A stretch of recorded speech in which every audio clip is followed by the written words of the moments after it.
Hello everyone. Welcome to the video lecture series of data structure.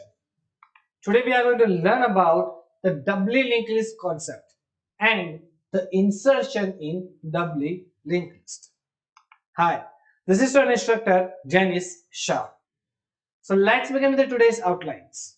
Students, first we talk about the doubly linked list concept, and how we can implement the doubly linked list, how we can create the doubly linked list, what are the pointers that exist in the doubly linked list, and then we'll see the insertion operation in doubly linked list. So here first the doubly linked list concept. See, the node of the linked list contains, I usually say that the node of the linked list contains two things. One is data, one is pointer. Again students, one is data, one is pointer. Here we talk about, when we talk about the data, so we call the data as info and the pointer as link. But in the doubly linked list, students, we have the two different things. Like one is data itself, and then in addition of the data, we have two another pointers. One is left pointer, one is right pointer. So if here is your data, then this is your left pointer, this is your right pointer, then the whole node, it is known as doubly linked list node. So in doubly linked list, our node contains two things. One is data and another two are the pointers. So total three things are there: data, left pointer, right pointer. Fine. So here it is. Usually we call the left pointer as LPTR and right pointer as RPTR. Now, this whole combination of the data and the pointers is known as node. So, this is my doubly linked list.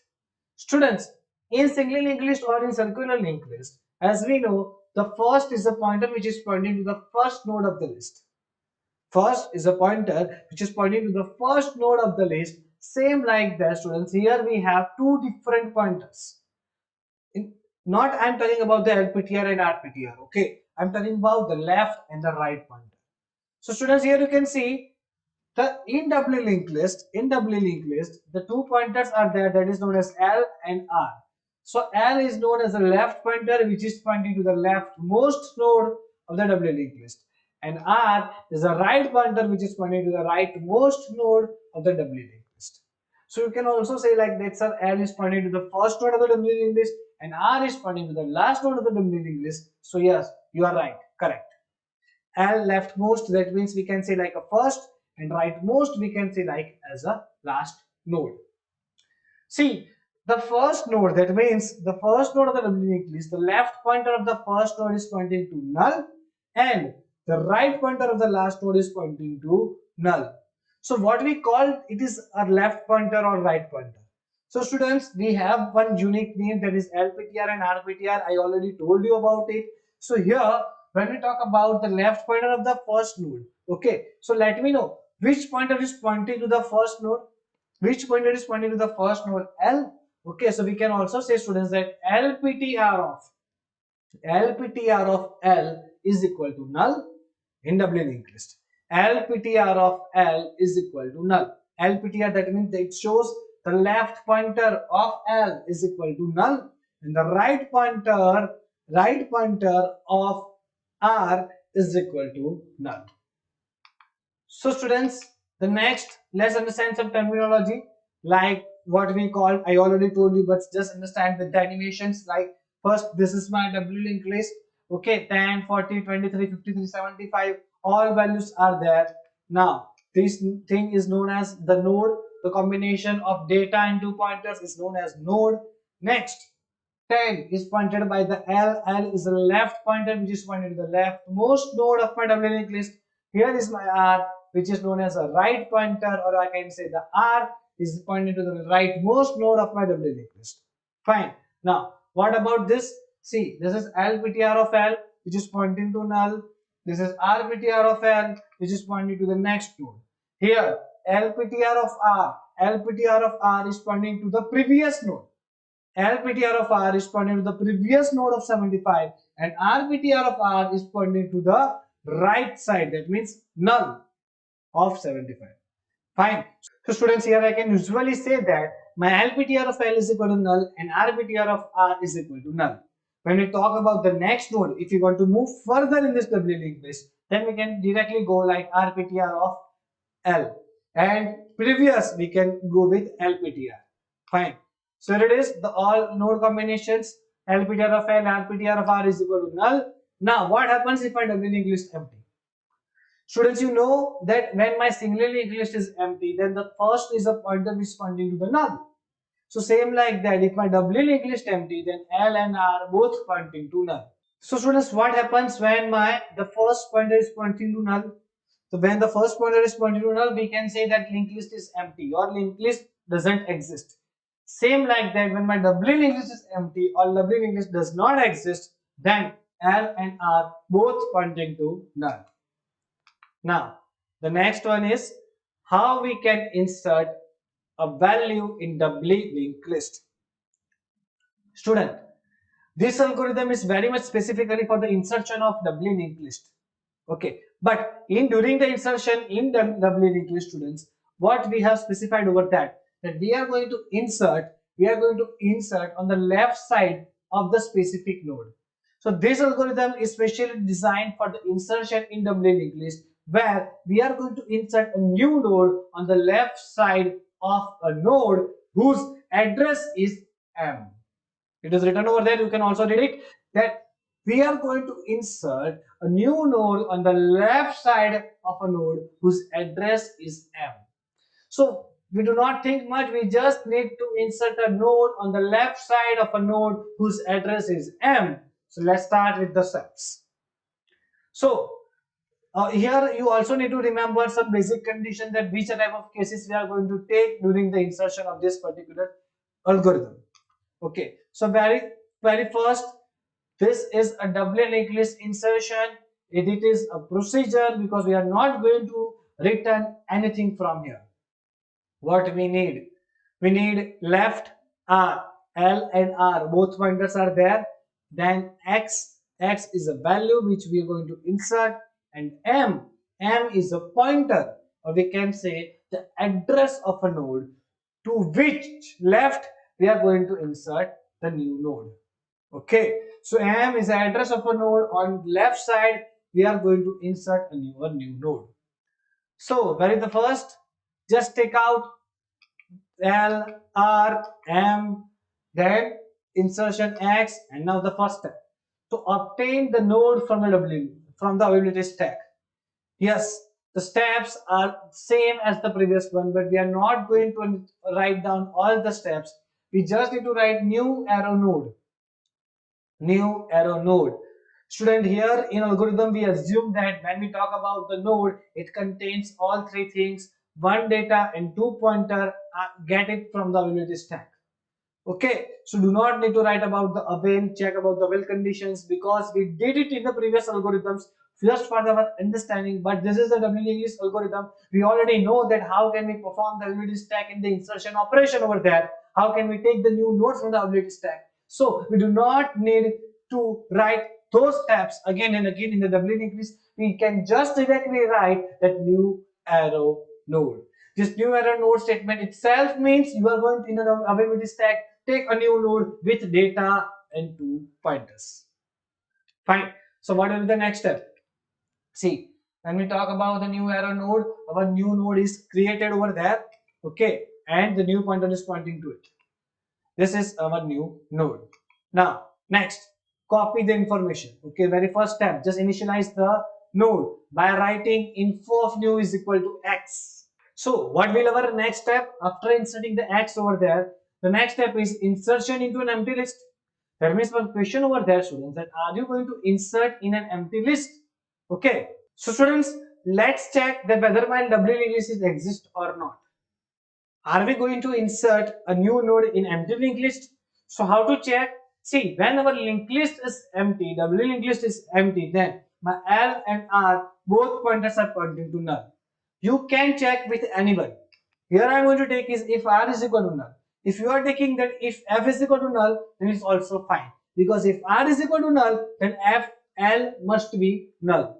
Okay, so anyone you can take, either L or R, anyone. Okay, so here if R is equal to null, then there is no linked list over there. There is no node in the linked list. So whatever the node we are going to take, it becomes our first node. It becomes our last node. So what happens? L and R both pointing at that particular node only. Fine. So what to write? L arrow R arrow new. Okay. Yes or no? Because who points to whom? L and R both going to points new. So here is a statement. If R is equal to null, L, that means L is equal to null. No linked list exists. So it's LPTR and RPTR both null, and L and R both points to new. Here it is. Instead of pointing to the null, L and R both points to new. Fine. So this is how we can insert a new node when doubly linked list there is no link node is exist. That means there is no node in the doubly linked list. Then what happens? Whatever the node we take from the doubly stack, it becomes our first node, it becomes our last node. So both my L and R both pointing to that new only, and it's left link and right link. That means LPTR of new and RPTR of new becomes null. Now the next one. So then the next situation is if we want to insert in a leftmost insertion. That means M is at our L. We want to insert where happens like our new node, whatever you want to insert is at the left when the M is equal to L. So student, situation is like this. You can say, okay, here L and R both are here. Okay, but if M is equal to L, that means my L is also M.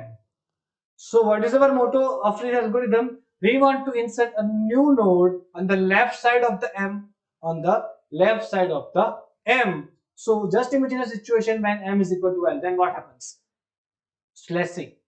If M is equal to L, then don't think much.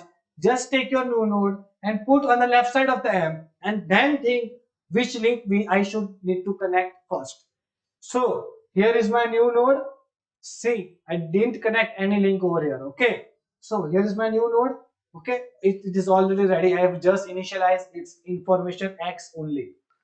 So now before starting connection any link, okay, you have to remember that in linked list during insertion, if we want to connect any link, then first we need to connect the link of a new node only. Okay, so first always try to connect the link of a new node. Okay, so now the RPTR of a new, see, RPTR of the new is going to connect L.